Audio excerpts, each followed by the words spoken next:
वो जो भी इलाज करता या ऑपरेशन करता था, अंत में वह यही कहता कि यह परमेश्वर का अनुग्रह है। उसी ने चंगाई को संभव बनाया और ज्यादातर लोग उसे इसीलिए पसंद भी करते थे। उसकी क्लिनिक हमेशा भरी रहती। एक दिन एक नास्तिक उसके पास आया और उसने पूछा, डॉक्टर, आपने MBBS की पढ़ाई की है, लेकिन क्या आपको खुद पर भरोसा नहीं है?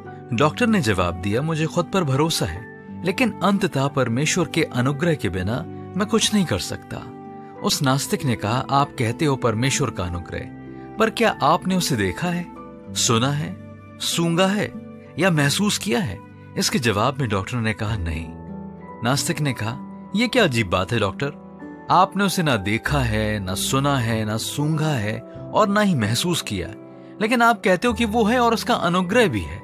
क्या यह किसी भी कीमत पर विश्वसनीय है?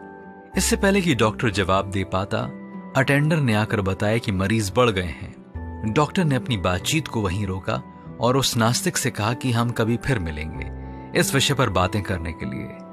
कुछ ही महीनों के बाद वही नास्तिक डॉक्टर के पास सीने में दर्द की शिकायत लेकर आया।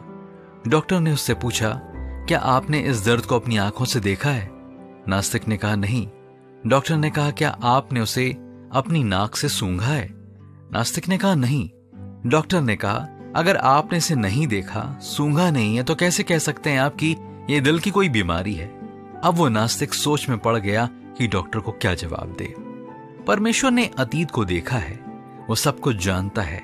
हम ऐसे सवाल नहीं पूछ सकते कि हमने उसे देखा है, सूंघा है, सुना है या महसूस किया है या नहीं, क्योंकि हमें उसे जानना है, उसके बारे में अवगत होना है, अपने पूरे होश में और हमारे दिलों में उसकी उपस्थिति को महसूस करना है। हाँ मित्रों, यूहन्ना 4 अध्याय 24वीं आयत में परमेश्वर आत्मा है और अवश्य है कि उसकी आराधना करने वाले आत्मा और सच्चाई से उसकी आराधना करें।